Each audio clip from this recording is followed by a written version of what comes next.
First law of thermodynamics. First law of thermodynamics എന്തിനെ പറ്റി പറയുന്നു? എൻതാൽപ്പിയെ പറ്റി പറയുന്നു. സെക്കൻഡ് ലോ ഓഫ് തെർമോഡൈനാമിക്സ് എന്തിനെ പറ്റി പറയുന്നു? എൻട്രോപ്പിയെ പറ്റി പറയുന്നു. ഇതൊക്കെ ഓർത്ത് വെച്ചേക്കുക. ഇതൊക്കെ നമുക്ക് അങ്ങോട്ടും ഇങ്ങോട്ടൊക്കെ മാറ്റിയൊക്കെ ചോദിക്കുന്ന സാധനങ്ങളാണ്. Most efficient air standard efficiency cycle. നമുക്കറിയാം ഏറ്റവും എഫിഷ്യന്റ് ആയിട്ടുള്ള സൈക്കിൾ 100% എഫിഷ്യൻസി ഉള്ള സൈക്കിൾ എന്ന് പറയുന്നത് എന്താണ്? കാർനോട്ട് സൈക്കിളാണ്. Carnot cycle. അടുത്തത്, in Carnot cycle addition of heat takes place in. ഇപ്പൊ കാർനോട്ട് സൈക്കിളിൽ ഹീറ്റ് അഡിഷനും ഹീറ്റ് റിജക്ഷനും നടക്കുന്നത് ഐസോതെർമൽ പ്രോസസ്സുകളിലാണ്. അഡയബാറ്റിക് പ്രോസസ്സിൽ നമുക്ക് എന്ത് നടക്കും? കംപ്രഷനും എക്സ്പാൻഷനും നടക്കും. ഹീറ്റ് അഡിഷനും ഹീറ്റ് റിജക്ഷനും നടക്കുന്നത് ഐസോതെർമൽ പ്രോസസ്സിലാണ്, അതായത് നമ്മുടെ കോൺസ്റ്റന്റ് ടെമ്പറേച്ചർ പ്രോസസ്സാണ്. ഇനി നമുക്ക് ഈ ലോസ് 3 ലോസ് നമ്മൾ പറഞ്ഞു. ഇനി നാലാമതൊരു ലോ ഉണ്ട്. നാലാമത്തെ ലോയെ പറയുന്ന പേരാണ് സീറോത്ത് ലോ ഓഫ് തെർമോഡൈനാമിക്സ്. അത് പറയുന്നതെന്ന് പറഞ്ഞു കഴിഞ്ഞാൽ, ഇപ്പൊ നമുക്ക് 3 സിസ്റ്റം ഉണ്ട്. എ, ബി, സി 3 സിസ്റ്റം ഉണ്ട്. 2 സിസ്റ്റം തമ്മിൽ തെർമോഡൈനാമിക് ഇക്വിലിബ്രിയത്തിലാണെങ്കിൽ എന്തായിരിക്കും? 2 സിസ്റ്റം പരസ്പരം തെർമോഡൈനാമിക് ഇക്വിലിബ്രിയത്തിലാണെങ്കിൽ മൂന്നാമത്തെ സിസ്റ്റവും എന്തായിരിക്കും? പരസ്പരം തെർമോഡൈനാമിക് ഇക്വിലിബ്രിയത്തിലായിരിക്കും. ഉദാഹരണത്തിന് എയും സിയും ബിയും സിയും ഇക്വിലിബ്രിയത്തിലാണെങ്കിൽ സ്വാഭാവികമായിട്ട് എന്തായിരിക്കും? എയും ബിയും ഇക്വിലിബ്രിയത്തിലേക്ക് നമ്മൾ പഠിക്കുന്നുണ്ട്, തിയറി ക്ലാസ്സിൽ നമ്മൾ പഠിക്കുന്നുണ്ട്. അതുകൊണ്ട് നമ്മൾ കൂടുതൽ പറയുന്നില്ല. അപ്പോൾ സീറോത്ത് ലോ ഓഫ് തെർമോഡൈനാമിക്സ് ആണ് എന്തിന്റെ ബേസിക്സ്? ടെമ്പറേച്ചർ മെഷർമെന്റിന് നമ്മൾ ഉപയോഗിക്കുന്നത് എന്താണ്? സീറോത്ത് ലോ ഓഫ് തെർമോഡൈനാമിക്സ് ആണ്. അടുത്തത്, which of the following is the correct statement? Reversible adiabatic process is an isentropic process. An isentropic process is an adiabatic process. A reversible adiabatic process is a constant entropy process. Entropy decreases during an irreversible adiabatic process. നമ്മുടെ ഉത്തരം എന്ന് പറയുന്നത് reversible adiabatic process എന്ന് പറയുന്നതിനെയാണ് നമ്മൾ എന്ത് പറയുന്നത്? Isentropic process എന്ന് പറയുന്നത്. നമ്മൾ കാർനോട്ട് സൈക്കിൾ പറഞ്ഞു ഐസെൻട്രോപിക് പ്രോസസ് എന്ന് പറഞ്ഞു കഴിഞ്ഞാൽ ഒരു പ്രോസസ്, ഒരു തെർമോഡൈനാമിക് പ്രോസസ് എന്ന് പറയുന്നത് അഡയബാറ്റിക് ആയിരിക്കുകയും അത് സൈക്ലിക്കും ആയിരിക്കണം. അതായത് എന്താണ്? റിവേഴ്സിബിൾ ആയിരിക്കണം. വന്ന അതേ ഡയറക്ഷനിലോട്ട് തന്നെ തിരിച്ചും ചെയ്യാൻ പറ്റുകയാണെങ്കിൽ അതിന് നമുക്ക് എന്ത് പറയാം? റിവേഴ്സിബിൾ അഡയബാറ്റിക് പ്രോസസ് എന്ന് പറയാം. അങ്ങനെയുള്ള പ്രോസസ്സാണ് എന്തെന്ന് പറയുന്നത്? ഐസെൻട്രോപിക് പ്രോസസ് എന്ന് പറയുന്നത്. അപ്പോൾ എന്ത് പറയാൻ പറ്റില്ല? എല്ലാ അഡയബാറ്റിക് പ്രോസസ്സും എന്തല്ല? ഐസെൻട്രോപിക് അല്ല. പക്ഷേ എല്ലാ ഐസെൻട്രോപിക് പ്രോസസ് എന്താണ്? അഡയബാറ്റിക് പ്രോസസ്സുകളാണ്. അതായത് എന്തില്ല? ഹീറ്റ് ട്രാൻസ്ഫർ ഇല്ല. Okay. As differentials, heat and work would be described mathematically as. അപ്പോൾ നമ്മൾ പഠിക്കുന്നുണ്ട്, നമുക്ക് പഠിക്കാനുണ്ട് 2 ടൈപ്പ് ഫങ്ഷൻസ് ഉണ്ട്. പോയിന്റ് ഫങ്ഷൻസ് ഉണ്ട്, പാത്ത് ഫങ്ഷൻസ് ഉണ്ട്. പോയിന്റ് ഫങ്ഷനും ഉണ്ട്, പാത്ത് ഫങ്ഷനും ഉണ്ട്. നമ്മൾ തിയറി ക്ലാസ്സിൽ പഠിക്കുന്നു പോയിന്റ് ഫങ്ഷനും പാത്ത് ഫങ്ഷനും ഉണ്ട്. ഇപ്പൊ നമ്മൾ ഒരു പി വി ഡയഗ്രം എടുത്തിട്ട് ഒരു പോയിന്റ് എടുത്തു കഴിഞ്ഞാൽ നമുക്ക് ഇവിടുത്തെ എന്ത് കിട്ടും? പ്രഷർ കിട്ടും. ഒരു P1 ആണെന്ന് വിചാരിച്ചോ. ഇവിടുത്തെ വോളിയം കിട്ടും V1 എന്ന് പറഞ്ഞ വോളിയം കിട്ടും. ഇവിടുത്തെ ഒരു ടെമ്പറേച്ചറും കിട്ടും. ഓക്കെ, T1 എന്ന് പറഞ്ഞ ടെമ്പറേച്ചറും കിട്ടും. അപ്പോ ഇതൊക്കെ എന്താണ്? ഒരു പോയിന്റിലെ, അത് നമ്മൾ എവിടെ ഒരു പോയിന്റ് എടുത്താലും എന്തായിരിക്കും? സെയിം ആയിരിക്കും. നമുക്ക് സെയിം അല്ല മീൻസ് നമുക്ക് അവിടെ നിന്ന് എന്ത് കിട്ടും? ടെമ്പറേച്ചർ. ആ പോയിന്റിലെ ടെമ്പറേച്ചർ, പ്രഷർ, വോളിയം മുതലായവ കിട്ടും. പക്ഷേ നമുക്ക് ഈ ടെമ്പറേച്ചറിലെ ഹീറ്റ് എത്രയെന്ന് അറിയാൻ പറ്റുമോ? ഈ പോയിന്റിലെ ഹീറ്റ് എത്രയെന്ന് അറിയാൻ പറ്റുമോ? ഈ പോയിന്റിലെ വർക്ക് എത്രയെന്ന് അറിയാൻ പറ്റുമോ? ഇല്ല. കാരണം ഹീറ്റും വർക്കും ഒക്കെ എന്താണ്? ഒരു പാത്തിനെ ഡിപ്പെൻഡ് ചെയ്യുന്ന പ്രോസസ്സാണ്. ഇപ്പൊ ഈ 1, 2 എന്ന് പറയുന്ന ഒരു പ്രോസസ്സ് നടക്കുമ്പോൾ ആ പാത്തിനെ ഡിപ്പെൻഡ് ചെയ്യുന്ന പ്രോസസ്സുകളെയാണ് നമ്മൾ എന്ത് വിളിക്കുന്നത്? പാത്ത് ഫങ്ഷൻസ് എന്ന് വിളിക്കുന്നത്. ഇപ്പൊ ഹീറ്റും വർക്ക് എന്താണ്? പാത്ത് ഫങ്ഷൻസ് ആണ്. അപ്പൊ അതിനെ നമ്മൾ ഇൻഎക്സാക്ട് ഡിഫറൻഷ്യൽസ് എന്നും വിളിക്കും. ഇൻഎക്സാക്ട് ഡിഫറൻഷ്യൽസ് ആണ്. ഓക്കെ, പാത്ത് ഫങ്ഷൻസ് ആണ്, അതിന്റെ മറ്റൊരു പേരാണ് ഇൻഎക്സാക്ട് ഡിഫറൻഷ്യൽസ്. ഓക്കെ, അടുത്തത്, engine is A mechanical device which converts. Engine എന്താണ് ചെയ്യുന്നത്? ഹീറ്റിനെ വർക്കാക്കി മാറ്റുന്നു. അതായത് നമ്മുടെ ഹീറ്റ് എനർജിയെ മെക്കാനിക്കൽ എനർജി ആക്കി മാറ്റുന്നു. ഹീറ്റ് എനർജിയെ എന്താക്കുന്നു? മെക്കാനിക്കൽ എനർജി ആക്കി മാറ്റുന്നു. Temperature measurement. നമുക്ക് വീണ്ടും സീറോത്ത് ലോയുടെ അതേ ക്വസ്റ്റൻ ആണ്. സീറോത്ത് ലോ എന്താണ് പറയുന്നത്? ടെമ്പറേച്ചർ മെഷർമെന്റിനെ പറ്റിയാണ് പറയുന്നത്. അപ്പോൾ അത് ഏത് ലോയെ ബേസ് ചെയ്തിരിക്കുന്നു? സീറോത്ത് ലോയിനെ ബേസ് ചെയ്തിരിക്കുന്നു. ഇനി നമുക്ക് കുറച്ച് പ്രോബ്ലംസ് ചെയ്യാം. നമുക്ക് ഒന്നുകൂടെ ഈ ഫോർമുലാസ് ഒക്കെ ഒന്ന് ഓർമ്മയുണ്ടാവണം. നമ്മൾ പ്രോബ്ലംസിലോട്ട് പോവുകയാണ്. അപ്പോൾ പ്രോബ്ലംസ് പോകുമ്പോൾ നമുക്ക് മുമ്പ് ചോദിച്ചിട്ടുള്ള കുറച്ച് പ്രോബ്ലംസ് നോക്കാം. Thermal efficiency of A Carnot heat engine is 50%. നമുക്ക് തെർമൽ എഫിഷ്യൻസി തന്നിട്ടുണ്ട്. അത് എത്രയാണ്? 50% ആണ് thermal efficiency. Coefficient of performance of A refrigerator working within the same temperature limit. നമുക്ക് പറഞ്ഞിട്ടുള്ളത് ഇതേ ടെമ്പറേച്ചർ ലിമിറ്റിൽ വർക്ക് ചെയ്യുന്ന റെഫ്രിജറേറ്ററിന്റെ COP ആണ് നമ്മൾ കണ്ടുപിടിക്കേണ്ടത്. അപ്പോൾ നമുക്ക് വളരെ ഈസിയാണ്. കാരണം എന്താണ്, നമ്മുടെ ഫോർമുല എടുത്തു കഴിഞ്ഞാൽ നമുക്ക് എന്തുണ്ട്, കാർനോട്ട് എഞ്ചിന്റെ എഫിഷ്യൻസി ഉണ്ട്. എഫിഷ്യൻസി എന്ന് പറയുന്നത് എന്താണ്, കാർനോട്ട് എഞ്ചിന്റെ എഫിഷ്യൻസി എന്ന് പറയുന്നത് TH - TC divided by TH ആണ്. കാർനോട്ട് സൈക്കിൾ എഫിഷ്യൻസി എന്നാണ് TH - TC divided by TH. നമ്മൾ നോക്കിക്കേ, നമ്മുടെ ഹീറ്റ് പമ്പിന്റെ എഫിഷ്യൻസി എന്താണ്, നേരെ തിരിച്ചത്. COP എന്താണ്, COP ഓഫ് ഹീറ്റ് പമ്പ് എന്ന് പറയുന്നത് TH ബൈ TH - TC. അല്ലെങ്കിൽ നമുക്ക് എന്ത് പറയാം, 1 ബൈ എഫിഷ്യൻസി ആണ് എന്തെന്ന് പറയുന്നത്, നമ്മുടെ കാർനോട്ട് സൈക്കിളിന്റെ കാർനോട്ട് ഹീറ്റ് പമ്പിന്റെ COP എന്ന് പറയുന്നത്. അങ്ങനെയാണെങ്കിൽ നമുക്ക് എന്തുണ്ട്, COP ഓഫ് ഹീറ്റ് പമ്പ് എന്ന് പറയുന്നത് 1 ബൈ എഫിഷ്യൻസി ആണ്. അങ്ങനെയാണെങ്കിൽ COP ഓഫ് റെഫ്രിജറേറ്റർ നമുക്ക് കണ്ടുപിടിച്ചൂടെ. COP ഓഫ് ഹീറ്റ് പമ്പ് നമുക്കറിയാം, COP ഓഫ് റെഫ്രിജറേറ്റർ എന്ന് പറയുന്നത് എന്തായിരിക്കും, COP ഓഫ് ഹീറ്റ് പമ്പ് -1. അപ്പോൾ COP ഓഫ് റെഫ്രിജറേറ്റർ എന്ന് പറയുന്നത് എന്തായിരിക്കും, COP ഓഫ് ഹീറ്റ് പമ്പ് എന്ന് പറയുന്നത് 1 ബൈ ഈറ്റ -1. 1 ബൈ ഈറ്റ എന്ന് പറയുമ്പോൾ എന്താണ്, നമുക്കിവിടെ പ്രോബ്ലം വരുന്നത് 1 ബൈ ഈറ്റ എന്ന് പറയുമ്പോൾ 1 ബൈ പെർസെൻറ്റേജിന് നമ്മൾ എന്താക്കുക, ഇതിലോട്ടാക്കുക 0.5. 1 ബൈ 0.5 -1, അതായത് 2 - 1 = 1. ഇതാണ് നമ്മുടെ COPയുടെ ഇക്വേഷൻ എന്ന് പറയുന്നത്. ഓക്കെ, അപ്പോൾ നമുക്ക് എന്താണ്, thermal efficiency of a Carnot heat engine is 50%. Then the coefficient of performance of the refrigerator working within the same temperature limit would be. അപ്പോൾ ഇങ്ങനെ ഒരു ക്വസ്റ്റ്യൻ വന്നു കഴിഞ്ഞാൽ നമുക്ക് എന്ത് ചെയ്യാം, നമ്മുടെ എഫിഷ്യൻസി തന്നിട്ടുണ്ട്, നമുക്ക് ഈസി ആയിട്ട് ഈ ഫോർമുല ഒന്നിൽ കാണാതെ പഠിക്കാൻ ഞാൻ പറയുന്നില്ല, നമ്മൾ എന്ത് ചെയ്യുക, ഈ ഒരു റിലേഷൻ ഓർത്തിരിക്കുക. അങ്ങനെയാണെങ്കിൽ നമുക്ക് ഈസി ആയിട്ട് എന്ത് ചെയ്യാൻ പറ്റും, ചെയ്യാനായിട്ട് പറ്റും. അപ്പോൾ ഒന്നുകൂടെ ഞാൻ എക്സ്പ്ലെയിൻ ചെയ്യാം. കാർനോട്ട് സൈക്കിളിന്റെ എഫിഷ്യൻസിയുടെ ഈ എഫിഷ്യൻസി എന്ന് പറയുന്നത് എന്താണ്, 1 ബൈ COP ആണ്, COP ഓഫ് ഹീറ്റ് പമ്പ് ആണ്. അല്ലെങ്കിൽ ഈറ്റ = 1 by COP of heat pump. അപ്പോൾ ഹീറ്റ് പമ്പ് എന്ന് പറയുന്നത് 1 ബൈ ഈറ്റ. എന്നാൽ ഹീറ്റ് പമ്പിന്റെ കിട്ടിക്കഴിഞ്ഞാൽ നമുക്ക് ഈസി ആയിട്ട് എന്ത് കണ്ടുപിടിക്കാം, റെഫ്രിജറേറ്ററിന്റെ കണ്ടുപിടിക്കാം. ഓക്കെ, ക്ലിയർ ആയെന്ന് വിചാരിക്കുന്നു. അടുത്ത question, if A heat pump cycle operates between condenser temperature +27, evaporator temperature -23, then the Carnot COP will be. Direct question ആണ്. നമുക്ക് 2 ടെമ്പറേച്ചർ ലിമിറ്റ് തന്നിട്ടുണ്ട്. അപ്പോൾ നമുക്ക് ആദ്യം എന്ത് എഴുതാം, ടെമ്പറേച്ചർ ലിമിറ്റ് എഴുതാം. ഹയർ ടെമ്പറേച്ചർ വന്നിരിക്കുന്നത് എന്താണ്, 27°C. അപ്പോൾ നമ്മൾ എപ്പോഴും ഇതിനെ എന്തോടിലോട്ട് മാറ്റണം, കെൽവിനിലോട്ട് മാറ്റണം. അപ്പോൾ എന്തായി, 300 കെൽവിൻ.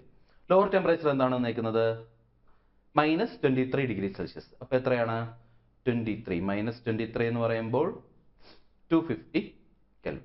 അങ്ങനെയാണെങ്കിൽ നമുക്ക് എന്ത് പറഞ്ഞിട്ടുണ്ട്, നമ്മുടെ COP കണ്ടുപിടിക്കാനാണ് പറഞ്ഞേക്കുന്നത്. ഹീറ്റ് പമ്പിന്റെ COPയുടെ ഇക്വേഷൻ എന്താണ്, നമുക്ക് ആവശ്യമുള്ളത് ഹയർ ടെമ്പറേച്ചർ, നമുക്ക് ഉള്ളത് ഡിഫറൻസ് വർക്കാണ്, ഡിവൈഡഡ് ബൈ വർക്കാണ് COP എന്ന് പറയുന്നത്. അപ്പോൾ എന്തായി, ഹയർ ടെമ്പറേച്ചർ എന്ന് പറയുന്നത് 300 ഡിവൈഡഡ് ബൈ ഡിഫറൻസ് എന്ന് പറയുന്നത് 50 = 6 ആണ് COP എന്ന് പറയുന്നത്. ഓക്കെ, എളുപ്പമല്ലേ.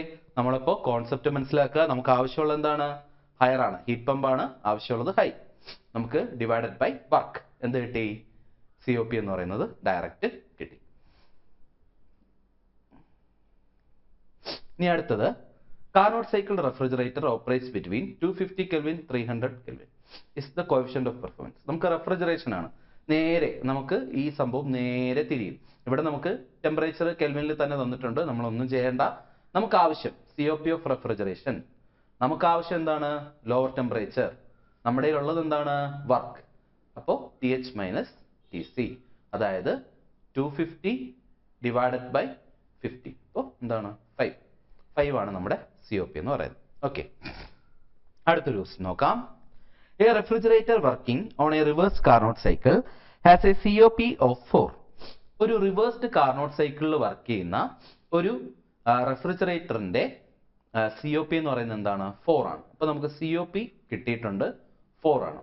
ഇതിനെ നമ്മളൊരു ഹീറ്റ് പമ്പ് ആക്കി മാറ്റാൻ പോവാണ്. ഹീറ്റ് പമ്പ് ആണെങ്കിൽ അതിന്റെ കൺസ്യൂം ചെയ്യുന്നതെന്ന് പറയുന്നത് 1 കിലോവാട്ട് ആണ്. അത് കൺസ്യൂം ചെയ്യുന്ന വർക്ക് എന്ന് പറയുന്നത് 1 കിലോവാട്ട് ആണ്. അങ്ങനെയാണെങ്കിൽ ഹീറ്റിംഗ് എഫക്റ്റ് എന്തായിരിക്കും എന്നാണ് ചോദ്യം. ഓക്കെ, അപ്പോൾ നമുക്ക് COP ഓഫ് റെഫ്രിജറേറ്റർ അറിയാം. അപ്പോൾ നമുക്ക് നമ്മുടെ ഫോർമുല ഉണ്ടല്ലോ, COP ഓഫ് റെഫ്രിജറേറ്റർ എന്താണ്, COP ഓഫ് ഹീറ്റ് പമ്പ് എന്ന് പറയുന്നത് എന്താണ്, COP ഓഫ് റെഫ്രിജറേറ്റർ +1. നേരെ വരിക, COP ഓഫ് റെഫ്രിജറേറ്റർ +1 ആണ് ഹീറ്റ് പമ്പിന്റെ COP എന്ന് പറയുന്നത്. അപ്പോൾ 4 + 1 5. 5 ആണ് നമ്മുടെ ഹീറ്റ് പമ്പിന്റെ COP. ഹീറ്റ് പമ്പിന്റെ COP ഇനി നമുക്ക് എന്ത് വരാം? COP ഓഫ് ഹീറ്റ് പമ്പ് നമുക്ക് ആവശ്യം എന്താണ്? Higher temperature. നമ്മൾ കൊടുക്കുന്ന എന്താണ്? വർക്ക് ഇവിടെ തന്നിട്ടില്ലേ? തന്നിട്ടുണ്ട്. എത്രയാണ്? 1 ആണ്. വർക്ക് എന്ന് പറയുന്നത് 1 ആണ്. നമുക്ക് ആവശ്യമുള്ളത് QH ആണ് നമുക്ക് കണ്ടുപിടിക്കേണ്ടത്. ഹീറ്റിംഗ് എഫക്റ്റ് ആണ് കണ്ടുപിടിക്കേണ്ടത്. അപ്പൊ നമുക്ക് COP എത്രയുണ്ട്? 5. അപ്പൊ 5 is equal to നമുക്ക് ആവശ്യമുള്ളത് H/1. അപ്പോൾ QH എന്ന് പറയുന്നത് എന്താണ്? 5 ആണ് നമ്മുടെ ഉത്തരം. അപ്പോൾ 5. ഓക്കെ, ഇതെല്ലാം ഈ ഒരു 3 ഫോർമുല നമ്മൾ കാണാതെ പഠിച്ചു കഴിഞ്ഞാൽ, കാണാതെ പഠിക്കണ്ട, എന്ത് ചെയ്താൽ മതി? കോൺസെപ്റ്റ് മനസ്സിലാക്കിയാൽ മതി. എന്ത് മനസ്സിലാക്കണം? നമുക്ക് ആവശ്യമുള്ളത് ഏതാണ്? Divided by work. അല്ലെങ്കിൽ ആവശ്യമുള്ള ഏതാണ്? വർക്കാണോ? Work divided by heat. അങ്ങനെ ഈ ഒരു കോൺസെപ്റ്റ് ഓർത്ത് വെച്ചിരുന്നാൽ പ്രോബ്ലം ചെയ്യാൻ എന്തായിരിക്കും? ഈസി ആയിരിക്കും. നമ്മുടെ ക്വസ്റ്റ്യൻ ഡയറക്റ്റ് ചോദിച്ചിട്ടുണ്ട് എന്താണ്? Heat pump, refrigeration. Question coefficient of performance of A refrigerator working as A heat pump. നമുക്കറിയാലോ. അടുത്ത ക്വസ്റ്റ്യൻ. ഓക്കെ, നമ്മൾ ക്വസ്റ്റ്യൻ വലിയൊരു ക്വസ്റ്റ്യൻ ആകുമ്പോൾ പേടിക്കരുത്. ക്വസ്റ്റ്യൻ സമാധാനമായിട്ട് വായിക്കുക, സമാധാനമായിട്ട് ചെയ്യുക. കാരണം സിമ്പിൾ ആണ്, ക്വസ്റ്റ്യൻ സിമ്പിൾ ആണ്. നമ്മൾ ഒരുപാട് ഇത് ടഫ് ഒന്നുമല്ല. നമ്മൾ പഠിച്ച കോൺസെപ്റ്റ് വെച്ച് തന്നെ ചെയ്യാൻ പറ്റുന്ന ക്വസ്റ്റ്യൻ ആണ്. അപ്പോൾ നമ്മൾ നമ്മുടെ തിയറിയിൽ പഠിച്ച പോലെ വരയ്ക്കുന്നതായിരിക്കും എളുപ്പം. ഒരു ക്വസ്റ്റ്യൻ ഞാൻ വായിക്കാം.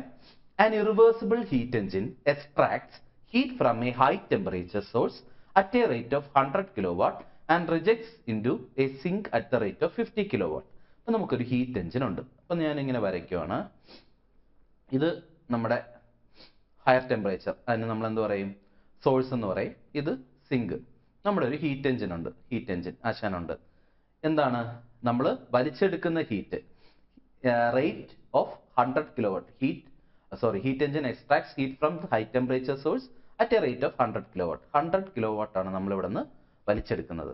നമ്മൾ എത്രയാണ് കൊടുക്കുന്നത്? തിരിച്ചു നോക്കിക്കേ. Rejects heat into the sink at a rate of, ഇതാണ് നമ്മുടെ സിങ്ക്. സിങ്കിലോട്ട് എന്താണ് കൊടുക്കുന്നത്? 50 കിലോവാട്ട് കൊടുക്കുന്നു. അപ്പൊ നമ്മൾ പറഞ്ഞു ഹീറ്റ് എഞ്ചിന്റെ കംപ്ലീറ്റ് നമ്മൾ കൊടുക്കുന്ന ഹീറ്റ് മുഴുവൻ എന്താക്കത്തില്ല? നഷ്ടപ്പെട്ടു പോകത്തില്ല, അല്ലെങ്കിൽ ഹീറ്റ് എഞ്ചിൻ ഉപയോഗിക്കത്തില്ല. 100% നമുക്ക് എന്ത് കിട്ടത്തില്ല? വർക്ക് കിട്ടത്തില്ല. നമുക്ക് എത്ര കിട്ടൂ? കിട്ടുന്ന വർക്ക് എന്ന് പറയുന്നത് ഇതിന്റെ ഡിഫറൻസ് ആയിരിക്കും. അപ്പോൾ 50 കിലോവാട്ട് ആണ് ഇവിടെ നിന്ന് കിട്ടുന്ന വർക്ക്. കഴിഞ്ഞു, നമ്മുടെ ഇവിടെ നിന്നുള്ള പരിപാടി കഴിഞ്ഞു. 50 കിലോവാട്ട് വർക്ക് ഇവിടെ നിന്ന് കിട്ടി. ഇനി എന്താണ് പറയുന്നത്?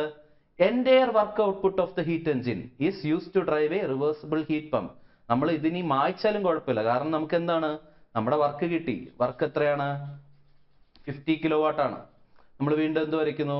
നമ്മുടെ സോഴ്സ്, സിങ്ക്, ഇവിടെ എന്താണ്? Heat pump. ഹീറ്റ് പമ്പിൽ നമ്മൾ ആലോചിക്കണം, നമ്മൾ വർക്ക് കൊടുക്കുന്നു. നമുക്ക് വേണ്ടത് എന്താണ്? ഇവനെയാണ് വേണ്ടത്. QH ആണ് നമ്മൾ വേണ്ടത്. ഓക്കെ, QH ആണ് വേണ്ടത്. നമ്മൾ വർക്ക് കൊടുക്കുന്നു. നമുക്ക് ഈ കൊടുക്കുന്ന വർക്ക് എത്രയാണ് തന്നിട്ടുണ്ട്? നമ്മൾ കണ്ടുപിടിച്ചു, 50 കിലോവാട്ട് ആണെന്ന് കണ്ടുപിടിച്ചു. ഇനി ക്വസ്റ്റ്യൻ വായിച്ചേ. is used to drive a reversible heat pump operating between a set of independent isothermal heat reservoirs 17 degrees Celsius, degree എഴുതിയിട്ടില്ല, 17 degree Celsius and 75 degree Celsius. അപ്പോൾ രണ്ട് ടെമ്പറേച്ചർ ഡിഫറൻസ് തന്നിട്ടുണ്ട്. നമുക്ക് എന്താണ്? ഇതിന്റെ സോഴ്സിന്റെ ടെമ്പറേച്ചർ തന്നിട്ടുണ്ട്, സിങ്കിന്റെ ടെമ്പറേച്ചർ തന്നിട്ടുണ്ട്. സോഴ്സിന്റെ ടെമ്പറേച്ചർ 75 ഡിഗ്രി സെൽഷ്യസ്, സിങ്കിന്റെ ടെമ്പറേച്ചർ എത്രയാണ്? 17 ഡിഗ്രി സെൽഷ്യസ്. അപ്പൊ നമുക്ക് എന്ത് ചെയ്യാം? നമുക്ക് COP കണ്ടുപിടിച്ചുകൂടെ? ടെമ്പറേച്ചർ ഉണ്ടെങ്കിൽ നമ്മുടെ ഫോർമുല എന്താണ്? COP of the heat pump is equal to, നമുക്ക് വേണ്ടത് എന്താണ്? Higher temperature divided by difference. Higher temperature minus lower temperature. അപ്പോൾ ഹയർ ടെമ്പറേച്ചറിന് നമുക്ക് എന്ത് ചെയ്യാം? 273 കൺവേർട്ട് ചെയ്യുമ്പോൾ എത്ര കിട്ടും? 273 പ്ലസ് 75. അപ്പോൾ 348. അപ്പോൾ 348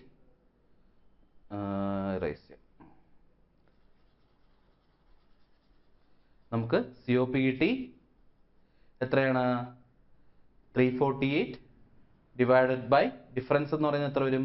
75 മൈനസ് 17. അപ്പോൾ 38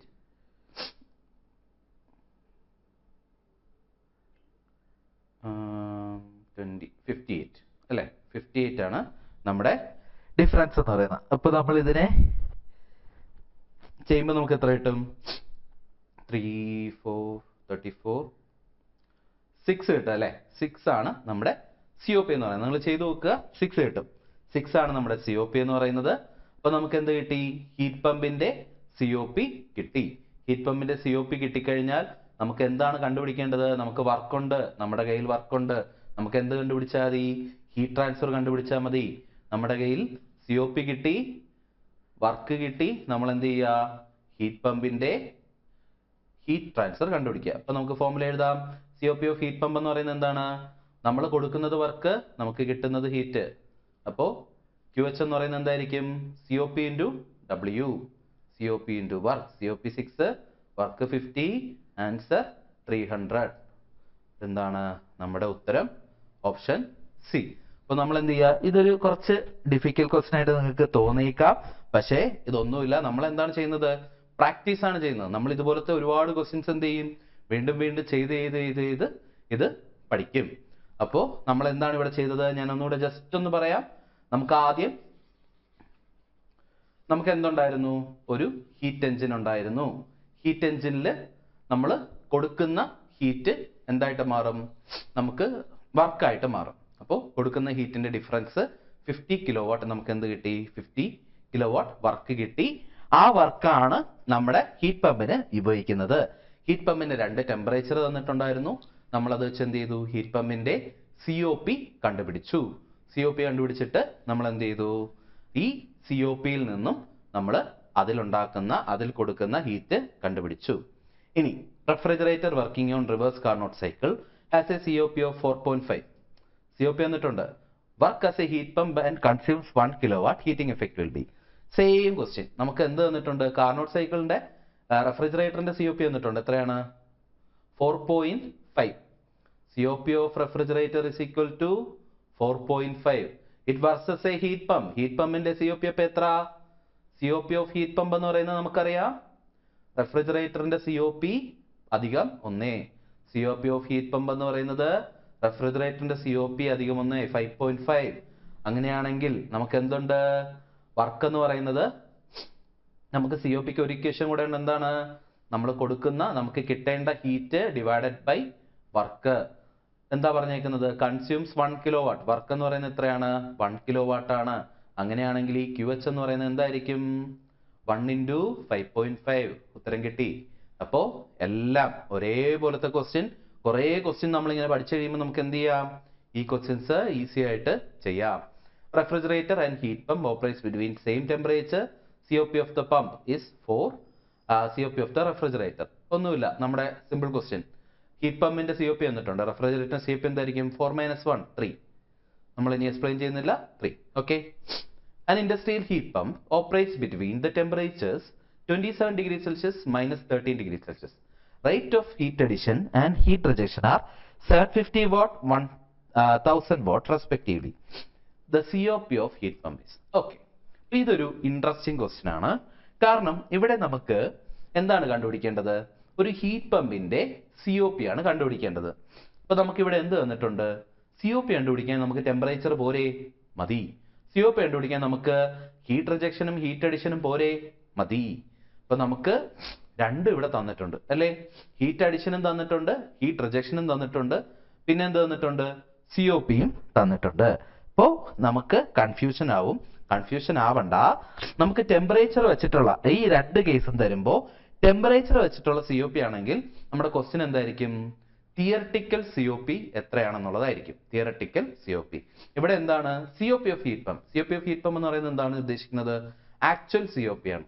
അപ്പോൾ തിയറട്ടിക്കൽ COP നമ്മൾ പറഞ്ഞു കാർനോട്ട് COP ആണ്. അത് മാക്സിമം വാല്യൂ ആണ്, മാക്സിമം COP ആണ്. അത് കണ്ടുപിടിക്കാൻ നമുക്ക് എന്ത് ചെയ്യാം? ടെമ്പറേച്ചർ യൂസ് ചെയ്ത് കണ്ടുപിടിക്കാം. പക്ഷെ ഇവിടെ നമുക്ക് എന്തേ ഉള്ളൂ? നമ്മുടെ ഹീറ്റ് റിജക്ഷനും ഹീറ്റ് അഡിഷനും തന്നിട്ടുണ്ട്. അപ്പൊ അത് വെച്ചിട്ട് നമുക്ക് എന്ത് ചെയ്യാം? COP കണ്ടുപിടിക്കാം. നമുക്ക് വേണ്ടത് 1000. വർക്ക് എന്ന് പറയുന്നത് എത്ര? 250. ആൻസർ എന്ന് പറയുന്നത് എത്രയാണ്? 4. ഓക്കെ, മനസ്സിലായല്ലോ? COP ഓഫ് ഹീറ്റ് പമ്പ് എന്ന് പറയുന്നത് എത്രയാണ്? നമുക്ക് ആവശ്യമുള്ളത് 1000. നമ്മൾ കൊടുക്കുന്ന വർക്ക് എന്ന് പറയുന്നത് 1000 മൈനസ് 750. അപ്പോ വാല്യൂ എന്ന് പറയുന്നത് 4. ഇതാണ്. അപ്പോൾ പറയുന്നത് മനസ്സിലാവുന്നെന്ന് വിചാരിക്കുന്നു. ഓക്കെ, ഇനി തെർമോഡൈനാമിക്സിൽ ഇത് ഞാൻ ഉൾപ്പെടുത്തിയതാണ്. നമുക്കിത് ഇതിന്റെ കൂടെ ഒരുപാട് വട്ടം ചോദിച്ചിട്ടുള്ളതുകൊണ്ട് ഉൾപ്പെടുത്തിയാണ്. നമ്മൾ തെർമോഡൈനാമിക്സ് സിലബസിന്റെ ലാസ്റ്റ് റെഫ്രിജറേഷൻ പഠിക്കുമ്പോൾ ഇത് കുറച്ചുകൂടെ പഠിക്കും. അപ്പോൾ 1 ടൺ റെഫ്രിജറേഷൻ എന്ന് പറഞ്ഞു കഴിഞ്ഞാൽ ഇതൊരു യൂണിറ്റ് ആണ്. നമ്മൾ എമൗണ്ട് ഓഫ് റെഫ്രിജറേഷൻ നിങ്ങൾക്ക് അറിയാം, AC അങ്ങനെയുള്ള കാര്യങ്ങളിലൊക്കെ അവരെപ്പോഴും പറയും 1 ടണ്ണേജ്, 5 ടണ്ണേജ്, ഇതൊക്കെയാണ് AC കപ്പാസിറ്റി, ഇതാണ് ഫ്രിഡ്ജിന്റെ കപ്പാസിറ്റി എന്നൊക്കെ പറയും. അപ്പോൾ ഈ റെഫ്രിജറേഷൻ കപ്പാസിറ്റി അളക്കാനുള്ള ഒരു യൂണിറ്റ് ആണ് എന്തെന്ന് പറയുന്നത്, നമ്മുടെ 1 ടൺ ഓഫ് റെഫ്രിജറേഷൻ അല്ലെങ്കിൽ ടണ്ണേജ് എന്ന് പറയുന്നത്. അപ്പോൾ 1 ടണ്ണേജ് എന്ന് പറയുന്നത് എന്താണ്, 1000 കിലോഗ്രാം ഐസ് 24 മണിക്കൂർ കൊണ്ട് മെൽറ്റ് ചെയ്യുമ്പോൾ ഉണ്ടാവുന്ന റെഫ്രിജറേഷൻ എഫക്റ്റ് ആണ്. 1000 കിലോഗ്രാം ഐസ് 24 മണിക്കൂർ കൊണ്ട്, ഒരു ദിവസം കൊണ്ട് മെൽറ്റ് ചെയ്യുമ്പോൾ ഉണ്ടാവുന്ന റെഫ്രിജറേഷൻ എഫക്റ്റിനെയാണ് നമ്മൾ ടണ്ണേജ് എന്ന് പറയുന്നത്. അപ്പൊ അത് നമുക്ക് എന്താണ്, 24 മണിക്കൂർ കൊണ്ടുണ്ടാവുന്ന. ഇനി ഇതൊരു ടേമാണ് റിലേറ്റീവ് കോഎഫിഷ്യന്റ് ഓഫ് പെർഫോമൻസ്. ഒന്നുമില്ല, നമ്മൾ നേരത്തെ പറഞ്ഞില്ലേ, ഇപ്പൊ നമ്മൾ ഈ ഒരു പ്രോബ്ലം ചെയ്തപ്പോൾ പറഞ്ഞു ആക്ച്വൽ COP, നമ്മൾ തിയറിയിൽ ഇതൊക്കെ പഠിക്കുന്നുണ്ട്, അതുകൊണ്ട് ഞാൻ വീണ്ടും എടുത്ത് പറയുന്നില്ല. ആക്ച്വൽ COPയും തിയറട്ടിക്കൽ COPയും ഉണ്ട്. ഇതിന്റെ റേഷ്യോനെയാണ് നമ്മൾ എന്ത് പറയുന്നത്, നമ്മുടെ coefficient, relative coefficient of performance എന്ന് പറയുന്നത്. Actual COP by theoretical COP ആണ് എന്തെന്ന് പറയുന്നത്, റിലേറ്റീവ് കോഎഫിഷ്യന്റ് ഓഫ് പെർഫോമൻസ് എന്ന് പറയുന്നത്. ഓക്കെ, അടുത്ത ക്വസ്റ്റ്യൻ വളരെ ഇൻട്രസ്റ്റിംഗ് ആയിട്ടുള്ള question. COP of a Carnot refrigerator in winter will be dash compared to COP in summer. നമ്മൾ ആദ്യം ഒന്നും നോക്കുന്നില്ല, നമ്മുടെ COP of refrigeratorന്റെ ഇക്വേഷൻ എഴുതുന്നു, TC divided by TH minus TC. ഇനി നമ്മൾ മനസ്സിലാക്കേണ്ടത്, ഒരു റെഫ്രിജറേറ്ററിന്റെ ഹയർ ടെമ്പറേച്ചർ എപ്പോഴും വരുന്നത് എന്തായിരിക്കും, നമ്മുടെ പുറത്തുള്ള ടെമ്പറേച്ചർ ആയിരിക്കും അവിടുത്തെ ഹയർ ടെമ്പറേച്ചർ അല്ലേ. അപ്പൊ ഈ TH എന്ന് പറയുന്നതാണ് നമ്മുടെ പുറമെയുള്ള ടെമ്പറേച്ചർ. ഓക്കെ, അപ്പൊ വിന്റർ എന്ന് പറയുന്നത് എന്താണ്, തണുപ്പ് കാലം. തണുപ്പ് കാലത്ത് എന്തായിരിക്കും, ഈ ടെമ്പറേച്ചർ TH എന്ന് പറയുന്ന ടെമ്പറേച്ചർ സ്വാഭാവികമായും കുറവായിരിക്കും അല്ലേ. തണുപ്പ് കാലത്ത് TH സ്വാഭാവികമായിട്ട് എന്തായിരിക്കും, കുറഞ്ഞ വാല്യൂ ആയിരിക്കും. അപ്പോ ഈ വാല്യൂ എന്ന് പറയുന്നത് എന്ത് ചെയ്യും, കുറയും. നമ്മൾ കൊടുക്കേണ്ട വർക്ക് കുറച്ചു കൊടുത്താൽ മതി അല്ലേ. TH കൂടുന്തോറും വർക്ക് എന്ത് ചെയ്താൽ മതി, നമ്മൾ കുറച്ചു കൊടുത്താൽ മതി. അപ്പൊ വിന്ററിൽ എന്താണ്, നമ്മുടെ COP ഓഫ് ദ റെഫ്രിജറേറ്റർ എന്ന് പറയുന്നത് കൂടും. Okay, വിന്ററിൽ COP of the refrigerator എന്ന് പറയുന്നത് കൂടും. കാരണം എന്താണ്, നമ്മൾ കുറച്ച് ഹീറ്റ് കൊടുത്താൽ മതിയാവും. സമ്മറിലാണെങ്കിൽ എന്ത് പറ്റും, THന്റെ വാല്യൂ കൂടും. THന്റെ വാല്യൂ കൂടുമ്പോൾ എന്താണ്, ഡിനോമിനേറ്റർ കൂടും. ഡിനോമിനേറ്റർ കൂടുമ്പോൾ എന്ത് ചെയ്യും, കുറയും. ഓക്കെ, അപ്പോ ഇത് ഓർത്ത് വെച്ചേക്കുക. വിന്ററിൽ എന്താണ്, നമ്മുടെ ആംബിയന്റ് ടെമ്പറേച്ചർ കുറയുന്നത് കൊണ്ടാണ് സംഭവിക്കുന്നത്. ഇനി ഇതും നമ്മൾ റെഫ്രിജറേഷൻ വരുമ്പോൾ നമ്മൾ പറയാം, എന്നാലും ഞാൻ ജസ്റ്റ് ഒന്ന് ഉൾപ്പെടുത്തിയെന്നേ ഉള്ളൂ. SI യൂണിറ്റിൽ 1 ടൺ ഓഫ് റെഫ്രിജറേഷന്റെ വാല്യൂ എത്രയാണ്, 210 കിലോ ജൂൾ പെർ മിനിറ്റ് ആണ്. അതിനെ നമ്മൾ 3.5 കിലോ വാട്ട് എന്ന് പറയും. അത് നമ്മൾ ഇനി റെഫ്രിജറേഷൻ പഠിക്കുമ്പോൾ കുറച്ചുകൂടെ ഡീറ്റെയിൽ ആയിട്ട് യൂണിറ്റിനെ പറ്റി പഠിക്കും. ഓക്കെ, ഇനി during throttling process internal energy does not change, volume does not change, pressure does not change, enthalpy does not change. ഒരു ത്രോട്ട്ലിംഗ് പ്രോസസിന്റെ ക്വസ്റ്റ്യൻ പല രീതിയിലൊക്കെ നമുക്ക് ചോദിക്കാറുണ്ട്. അപ്പോൾ 1 മാർക്ക് നമുക്ക് പ്രതീക്ഷിക്കാവുന്ന ഒരു ക്വസ്റ്റ്യൻ ആണ് ത്രോട്ട്ലിംഗ്. ഓക്കെ, അപ്പോൾ ത്രോട്ട്ലിംഗ് എന്താണെന്ന് പഠിക്കാം. ത്രോട്ട്ലിംഗ് എന്ന് പറയുന്നത്, നമ്മൾ ഒരു കൺസ്ട്രക്റ്റഡ് സ്പേസിലൂടെ നമ്മുടെ ഫ്ലൂയിഡിനെ കടത്തിവിട്ട് പ്രഷർ റെഡ്യൂസ് ചെയ്യുന്ന, പ്രഷർ ഡ്രോപ്പ് ഉണ്ടാക്കുന്ന പ്രോസസ്സിനെയാണ് നമ്മൾ എന്ത് പറയുന്നത്, ത്രോട്ട്ലിംഗ് എന്ന് പറയുന്നത്. ഇവിടെ എന്തില്ല, ഇതൊരു അഡയബാറ്റിക് പ്രോസസ് ആണ്, ഫാസ്റ്റ് ആയിട്ടുള്ള പ്രോസസ് ആണ്. അതുകൊണ്ട് എന്തില്ല, ഹീറ്റ് ട്രാൻസ്ഫർ ഇല്ല. അപ്പോ ഇവിടെ എൻതാൽപ്പി എന്ന് പറയുന്നത് എന്തായിരിക്കും, സെയിം ആയിരിക്കും. എൻതാൽപ്പി എന്ന് പറയുന്നത് സെയിം ആയിരിക്കും. ഇപ്പൊ ഹീറ്റ് ട്രാൻസ്ഫർ ഇല്ല, എൻതാൽപ്പി എന്ന് പറയുന്നത് എന്താണ്, സെയിം ആണ്. അപ്പോ എന്ത് ചേഞ്ച് ചെയ്യുന്നില്ല, എൻതാൽപ്പി ചേഞ്ച് ചെയ്യുന്നില്ല. Heat transfer, net heat transfer എന്തില്ല, ഇല്ല. ഓക്കെ, ഇങ്ങനെ ഒരു പ്രോസസ്സിനാണ് നമ്മൾ എന്ത് പറയുന്നത്, ത്രോട്ട്ലിംഗ് പ്രോസസ് എന്ന് പറയുന്നത്. ഓക്കെ, ഇനി ഇന്റേണൽ എനർജി എന്തിന് പ്രൊപ്പോർഷണൽ ആയിരിക്കും എന്നാണ് നമ്മളോട് ചോദിക്കുന്നത്. അപ്പോ നമുക്കിവിടെ ശരിക്കും ഇന്റേണൽ എനർജി എന്ന് പറയുന്നത് കൂടുന്നത് നമ്മുടെ മോളിക്കുലർ ലെവലിൽ കൈനറ്റിക് എനർജി കൂടുമ്പോഴാണ്. ഓക്കെ, മോളിക്കുലർ എനർജി ലെവലിൽ കൈനറ്റിക് എനർജി കൂടുമ്പോഴാണ്. പക്ഷേ നമുക്കപ്പോൾ പെട്ടെന്ന് ഡൗട്ട് വരും, അപ്പോൾ നമ്മൾ കൈനറ്റിക് എനർജി കൂടുമ്പോഴെന്ന് പറഞ്ഞാൽ വെലോസിറ്റി കൂടിയാൽ പോരെ അല്ലേ. പക്ഷേ വെലോസിറ്റി അല്ല കോൺട്രിബ്യൂട്ട് ചെയ്യുന്നത്, എന്ത് കൂടണം, ടെമ്പറേച്ചർ കൂടണം. ടെമ്പറേച്ചർ കൂടിയാലേ എന്ത് കൂടൂ, കൈനറ്റിക് എനർജി കൂടുകയുള്ളൂ. ടെമ്പറേച്ചർ കൂടുമ്പോൾ അതനുസരിച്ച് ഈ മോളിക്യൂൾസിന്റെ സ്പീഡ് കൂടും, കൊളിഷൻ കൂടും. അങ്ങനെയാണ് എന്ത് ചെയ്യുന്നത്, ഇന്റേണൽ എനർജി കൂടുന്നത്. അപ്പോൾ നമ്മുടെ ശരിയായിട്ടുള്ള ഉത്തരം ടെമ്പറേച്ചർ ആണ്. കൺഫ്യൂഷൻ ആവരുത്, ഇതൊരു ട്രിക്കി ക്വസ്റ്റ്യൻ ആണ്. ഓക്കെ, ഇനി heat engine is defined as A device which converts അപ്പോൾ യൂസ്ഫുൾ നമ്മൾ മുമ്പും പറഞ്ഞതാണ്, നമുക്ക് എന്താണ് ഹീറ്റ് എനർജിയെ യൂസ്ഫുൾ വർക്കാക്കി മാറ്റുന്ന ഡിവൈസിനെയാണ് നമ്മൾ എന്ത് പറയുന്നത്, ഹീറ്റ് എഞ്ചിൻ എന്ന് പറയുന്നത്. അപ്പോൾ ഇത്രയുമാണ് നമ്മൾ ഇന്നത്തെ ക്ലാസ്സുകളിൽ നമ്മളൊരു 30-ഓളം ക്വസ്റ്റ്യൻസ് ചെയ്തു. അപ്പോൾ നമ്മൾ മാക്സിമം ഇനിയുള്ള ക്ലാസ്സുകളിലും തെർമോഡൈനാമിക്സ് നമുക്ക് നമ്മുടെ ബിടെക്കിന് പഠിച്ച ബേസിക് ആയിട്ടുള്ള സബ്ജക്റ്റുകളാണ് നമ്മുടെ PSC മെക്കാനിക്കലിൽ വരുന്നത്. ഇപ്പോൾ ക്ലാസ്സുകൾ ഇതുപോലെ ആയിരിക്കും നമ്മൾ ക്ലാസ് പോകുന്നത്. ഇപ്പോൾ വേഗത്തിൽ നമ്മൾ കൂടുതൽ ക്വസ്റ്റ്യൻസ് പറയാനുള്ളത് കൊണ്ടാണ് ഈ ഒരു സ്പീഡിൽ പോകുന്നത്. അപ്പോൾ നിങ്ങൾ ക്ലാസ്സുകൾ വീണ്ടും വീണ്ടും കണ്ടു നോക്കുക. നിങ്ങൾക്ക് എന്തെങ്കിലും ഡൗട്ടൊക്കെ ഉള്ള പോർഷൻ ഉണ്ടെങ്കിൽ നിങ്ങൾക്ക് അറിയിക്കാം. നമുക്ക് ക്വസ്റ്റ്യൻസ് ക്ലിയർ ചെയ്യാവുന്നതാണ്. പ്രോബ്ലംസ് നമ്മൾ ഇതേപോലെയുള്ള പ്രോബ്ലംസ് ഇനിയും ചെയ്യും. ഇതേപോലെയുള്ള മോക്ക് ടെസ്റ്റുകൾ ഉണ്ടാവും. അപ്പോൾ നമുക്ക് വീണ്ടും കൂടുതൽ എന്ത് ചെയ്യാം, ഇതിലോട്ട് പഠിക്കാം. ഓക്കെ.